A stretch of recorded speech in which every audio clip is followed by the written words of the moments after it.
जी पुरवैया में स्वागत है आपका। आपके साथ मैं ज्योति मिश्रा। खबरों की शुरुआत करेंगे बड़ी खबरों के साथ। सबसे पहले बात करते हैं शहाबुद्दीन मामले की। 11 साल पुराने बिहार के चर्चित तेजाब हत्याकांड में सिवान के पूर्व सांसद मोहम्मद शहाबुद्दीन को उम्र कैद की सजा सुनाई गई है। बाकी 3 दोषियों को भी कोर्ट ने उम्र कैद की सजा सुनाई है। कोर्ट ने शहाबुद्दीन को उम्र कैद की सजा के साथ 30,000 रुपए का जुर्माना भी लगाया है। वहीं बाकी तीनों आरोपियों पर 10-10 हजार रुपए का जुर्माना लगाया गया है। शहाबुद्दीन की पत्नी हीना शहाब ने फैसले के खिलाफ हाईकोर्ट में अपील करने की बात कही है। बता दें कि 16 अगस्त 2004 को जमीनी विवाद में रंगदारी नहीं देने पर सिवान के 2 सगे भाइयों गिरीश और सतीश का अपहरण करके उनकी हत्या करने के मामले में कोर्ट ने पूर्व सांसद शहाबुद्दीन, राजकुमार शाह, शेख असलम और आरिफ हुसैन को दोषी करार दिया था और कोर्ट ने आज चारों को उम्र कैद की सजा सुनाई है।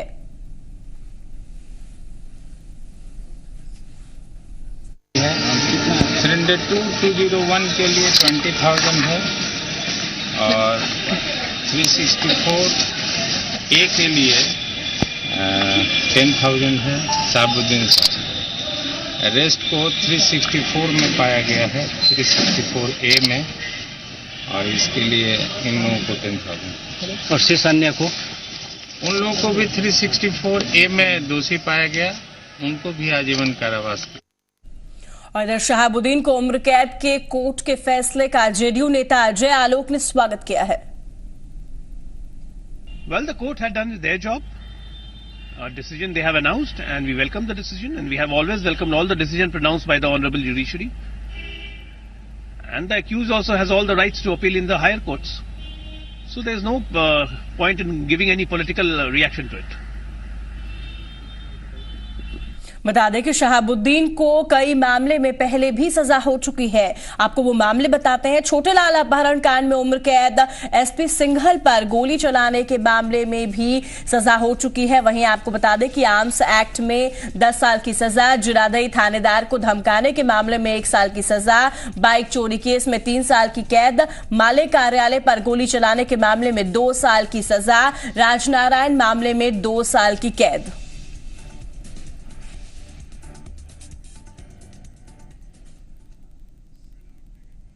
और अब बात झारखंड की करते हैं, जहां झारखंड में एनडीए विधायक दल की आज बैठक है। ग्रामीण विकास मंत्री नीलकंठ सिंह मुंडा के आवास पर यह बैठक होनी है। बैठक शाम के 7 बजे शुरू होगी। बैठक में झारखंड विधानसभा के शीतकालीन सत्र और लोहरदगा विधानसभा चुनाव को लेकर चर्चा होगी। आपको बता दें कि झारखंड में विधानसभा का शीतकालीन सत्र 15 दिसंबर से शुरू हो रहा है और लोहरदगा उपचुनाव 14 दिसंबर को है। इधर आपको बताया कि आजसू अध्यक्ष सुदेश महतो ने लोहरदगा विधानसभा उपचुनाव की कमान संभाल ली है। सुदेश महतो ने एनडीए प्रत्याशी नीरू शांति भगत को जीत दिलाने में कोई कसर नहीं छोड़ा है। इसीलिए उन्होंने लोहरदगा के चट्टी और भंडरा में आजसू के चुनावी कार्यालय का शुभारंभ किया है। इस मौके पर उन्होंने कार्यकर्ताओं को चुनाव में जीत का मंत्र भी दिया। साथ ही उन्होंने कहा कि एनडीए प्रत्याशी नीरू शांति भगत जनता की पसंद बन चुकी है और जनता ने कांग्रेस को उखाड़ फेंकने का संकल्प लिया है। मुझे लगता है कि सोच के मापदंड को थोड़ा बड़ा करना होगा, क्योंकि सोच का दायरा बड़ा यदि संक्षिप्त हो जाए तो उनका राजनीतिक दायरा का भी हम लोग विश्लेषण उसी से करते हैं। लेकिन ये धारा झारखंड, जिसके लिए लोग 100 साल लड़े, लोगों ने आंदोलन किया है, घर घर के बारे में, घर घर के लोग जिस समय अपने प्रदेश के हित में, अपने इस राज्य के हित में सामने आए, तभी इस प्रदेश का उदय हुआ है। इधर पूर्व उप मुख्यमंत्री और साथ ही आजसू सुप्रीमो सुदेश महतो ने लोहरदगा विधानसभा उपचुनाव की कमान संभाली है। तो सुदेश ने एनडीए प्रत्याशी नीरू शांति भगत की जीत दिलाने के लिए भी पूरी कोशिशें शुरू कर दी है और तमाम कोशिशें वो लगाते दिख रहे हैं। बात अगली खबर की कर लेते हैं, जहां पर पटना सिटी से अगली खबर है। पटना सिटी के दीदारगंज में एक दवा कंपनी के गोदाम में छापेमारी हुई, जहां से ड्रग कंट्रोल डिपार्टमेंट की टीम ने दवा, इंजेक्शन और दवा का रैपर बरामद किया। करमली चक के पास मल्टीनेशनल कंपनी दवा का गोदाम है, जहां से बरामद की गई दवाइयों की जांच की जा रही है। साथ ही अधिकारियों ने दवा कंपनी के गोदाम को सील कर दिया है। वहीं आपको बताया कि औषधि निरीक्षक के मुताबिक सरकारी अस्पताल में उपलब्ध होने वाली दवा गोदाम में पाई गई है। साथ ही रखरखाव में भी अनियमितता पाई गई है।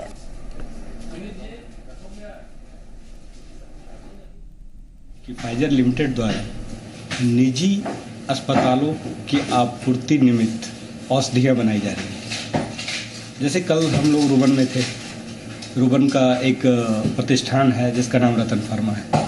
वहाँ एक औषधि मिली जिसमें लिखा हुआ था रुबन हॉस्पिटल सप्लाई ओनली। लेकिन ये देखा जा रहा है कि रुबन हॉस्पिटल सप्लाई तो लिखा हुआ है, लेकिन रुबन हॉस्पिटल के नाम से अनुज्ञप्ति प्राप्त नहीं।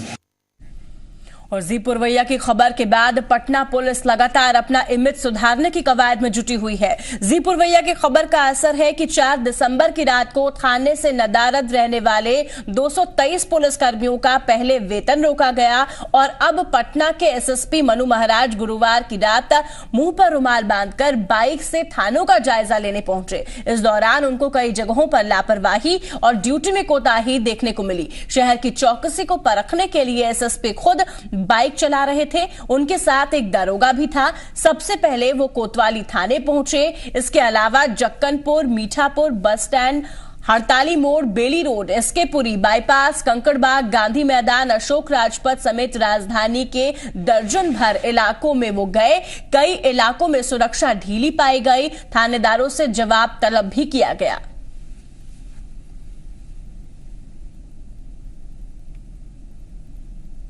मोटिव था पुलिस को चुस्त दुरुस्त करना कि नाइट पेट्रोलिंग ठीक से रहे और पुलिस वाले भी जो है वो हेलमेट डालें।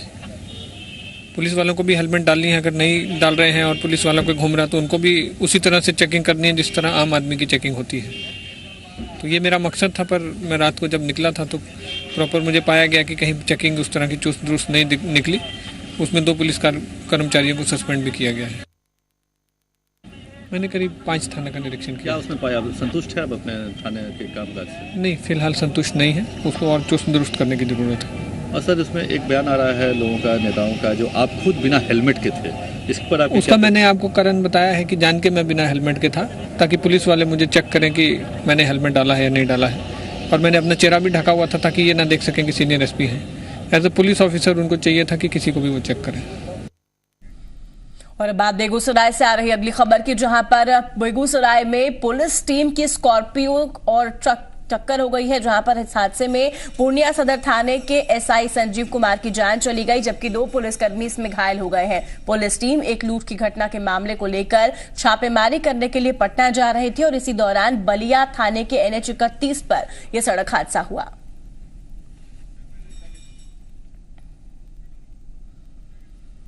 बात अगली खबर की, खबर नवादा से है, जहां पर बस, ट्रक और ट्रॉली की टक्कर हो गई और इसमें दर्जनों लोग घायल हो गए हैं। घटना अकबरपुर थाने के फरहा गांव की है, जहां पर कोहरे की वजह से बस, ट्रक और ट्रॉली की ये टक्कर हो गई, जिसमें कि दर्जन से ज्यादा लोग घायल हो गए। ट्रक चालक और खलासी गंभीर रूप से घायल है। वहीं सभी घायलों का इलाज नवादा के सदर अस्पताल में कराया जा रहा है। और वहीं ये भी बताया कि घायलों ने इलाज में लापरवाही बरतने का भी आरोप लगाया है।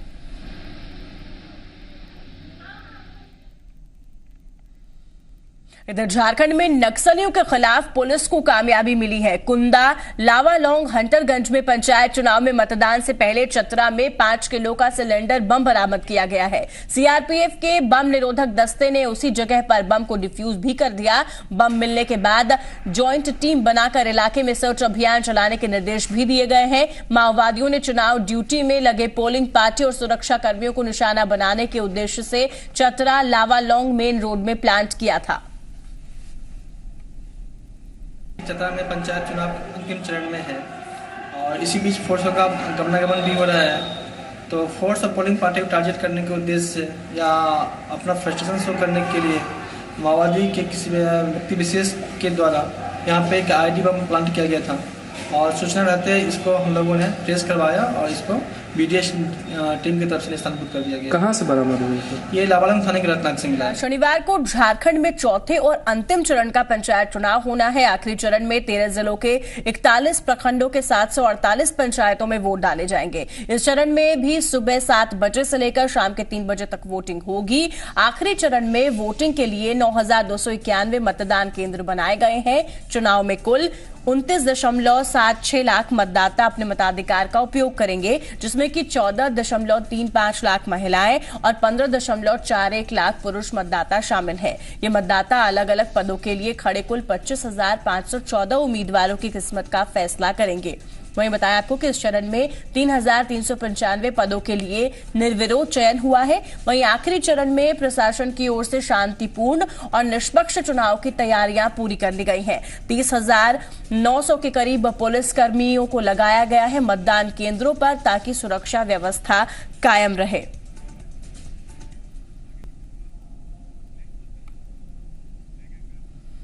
और वहीं त्रिस्तरीय पंचायत चुनाव के आखिरी चरण में रांची जिले के 4 प्रखंड बुंडू, राहे, सोनाहातू और तमाड़ में वोट डाले जाएंगे।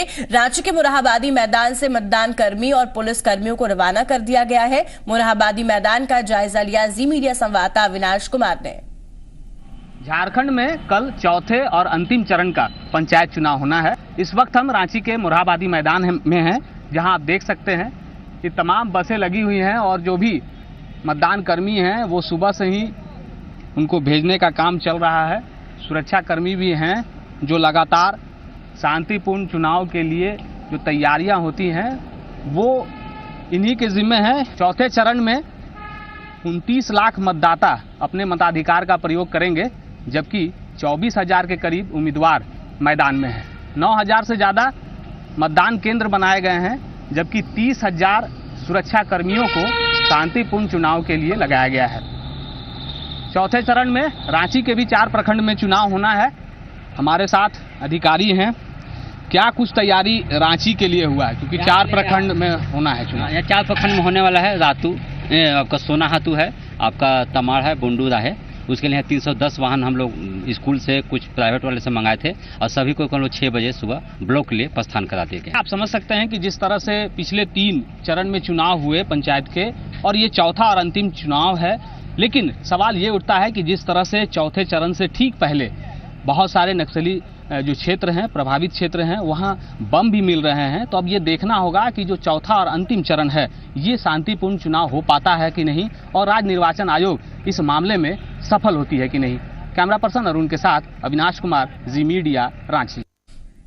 वहीं चौथे चरण के मतदान को लेकर गिरिडीह में प्रशासनिक तैयारियां भी लगभग पूरी कर ली गई हैं। चौथे चरण के लिए गिरिडीह के डुमरी, बगोदर, पिरटान प्रखंड में कल वोट डाले जाएंगे। चौथे चरण में गिरिडीह के 3 प्रखंडों में 2,486 उम्मीदवारों के भाग्य का फैसला होना है। वहीं आपको बताया कि गांव की सरकार चुनने के लिए यहां पर 987 बूथों को बनाया गया है, जिसमें कि 90,000 मतदाता अपने मताधिकार का प्रयोग करेंगे। जिला प्रशासन ने शांतिपूर्ण मतदान कराने के लिए सुरक्षा बल लोगों की तैनाती जो है वो सही तरीके से की है। वहीं साथ ही उग्रवाद प्रभावित इलाकों में मतदान को लेकर हेलीकॉप्टर से मतदान कर्मियों को भेजा गया है।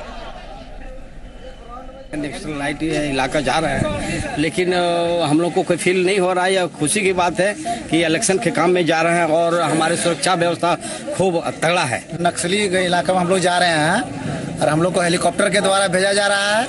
हम लोग को बहुत अच्छा लग रहा है। प्रशासन का व्यवस्था बहुत अच्छा है।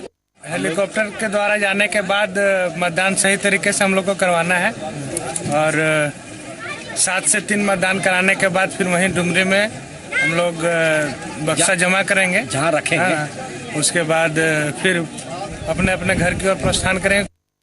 झारखंड सरकार शिक्षा व्यवस्था में सुधार के लिए हर साल हजारों करोड़ रुपए खर्च कर रही है, लेकिन यहाँ के मूक बधिर बच्चों को पढ़ाई छोड़ने के लिए मजबूर होना पड़ रहा है, क्योंकि यहाँ पे मात्र 7वीं तक की पढ़ाई होती है।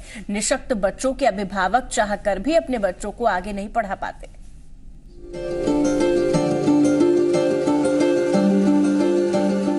इशारों इशारों में एक दूसरे से बात करते ये है रांची के निवारणपुर के क्षितिज मुकबधिर स्कूल के बच्चे। यहाँ फिलहाल 89 बच्चे पढ़ते हैं। आम बच्चों की तरह इन बच्चों ने भी बेहतर भविष्य के सपने पाले हैं, लेकिन इनके राह में रोड़े ही रोड़े हैं।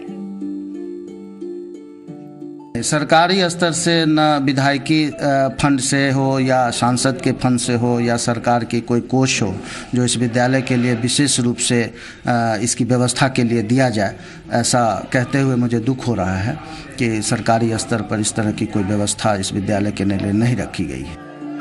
सरकारी उपेक्षा का शिकार इस स्कूल में 35 ऐसे बच्चे हैं जो यहाँ के हॉस्टल में रहते हैं। 15 बच्चों का खर्च समाज के सहयोग से चलता है, जबकि बाकी बच्चों से 500 रुपए हर महीने लिए जाते हैं। यही नहीं, कोई चावल दे देता है तो कोई आटा। विकास अनुदान के नाम पे विभाग हमें प्रति वर्ष मात्र 5,000 रुपये देती है, और भी जो भी खर्चाएं हैं जो डे टू डे की होती है वो हमारे प्रबंधन दान और चंदा से ऑर्गेनाइज करते हैं। झारखंड सरकार शिक्षा के नाम पर हर साल हजारों करोड़ों रुपए खर्च करती है, लेकिन हैरानी वाली बात ये है कि सरकार की प्राथमिकता में ये बच्चे नहीं हैं। अविनाश कुमार, जी मीडिया, रांची। आगे बढ़ते हैं। तकनीकी विकास के साथ कंप्यूटर के युग में जहां हर कार्य इंटरनेट से सुलभ है, इंटरनेट की मदद से आज कोई भी किताब ऑनलाइन पढ़ी भी जा सकती है, लेकिन इंटरनेट के युग में भी युवाओं के बीच किताबों का क्रेज बरकरार है। पटना पुस्तक मेले में इसकी बानगी देखने को मिल रही है, जहां पर युवाओं में पुस्तकों की खरीदारी को लेकर काफी उत्साह दिख रहा है। नई पीढ़ी पुस्तक मेले में अपनी पसंदीदा पुस्तकों को खरीद भी रही है। चुनावी मैदान के बाद पटना पुस्तक मेले में सीएम नीतीश पीएम मोदी पर भारी पड़ते दिख रहे हैं। एक दिन में पीएम मोदी से संबंधित लगभग 350 किताबें बिक रही हैं, जबकि नीतीश कुमार से संबंधित 1200 किताबें रोजाना बिक रही हैं। इस बार पीएम मोदी से संबंधित किताबों में ज्योति पुंज, मोदी का विकासनामा, मोदित्व, मोदी मैनेजमेंट शामिल है। वहीं नीतीश कुमार से संबंधित किताबों में नीतीश कुमार और उभरता बिहार, विकसित बिहार की खोज, अकेला आदमी की बिक्री हो रही है। कि मोदी ने यूथ के बारे में बहुत अच्छी बातें की, जानना चाहते हैं कि आखिर यंग के बारे में उनका क्या ख्याल है मोदी जी का, इसीलिए हम लोग परचेज कर रहे हैं यहाँ से बुक मोदी जी का। बिहार की जनता के सोच में बदलाव है, तो हम लोग जानना चाहते हैं उनकी निजी ज़िंदगी के बारे में, उनका जो चुनावी प्रचार है वो क्या सोचते हैं, बिहार की विकास के लिए क्या करना चाहते हैं उसके बारे में पढ़ना चाहते हैं, इसलिए उनकी किताब को लेना चाह रहे हैं लोग। पुस्तक मेले में नीतीश और मोदी के अलावा आडवाणी, अमित शाह, सुशील मोदी की भी किताबें हैं, लेकिन यहाँ मुख्य मुकाबला प्रधानमंत्री मोदी और मुख्यमंत्री नीतीश कुमार के बीच है। नीतीश गाथा जो हम 2000 प्रति लाए थे, जिसकी कीमत 50 रुपए थी, वो पूरी 2000 खत्म हो गई, अब ग्राहक लौट रहे हैं उसको। तो नरेंद्र मोदी की किताब हम 13 टाइटल लाए थे, जो कि एवरेज 13 की 13 मिला के 2000 नहीं बिक पाई है। हैरानी इस बात को लेकर है कि बिहार में लोकप्रिय नेता लालू प्रसाद यादव की एक भी किताब इस पुस्तक मेले में नहीं है। अमित झा, जी मीडिया, पटना। इस बुलेटिन में फिलहाल इतना है, लेकिन खबरों के लिए आप लगातार देखते रहिए जी पुरवैया।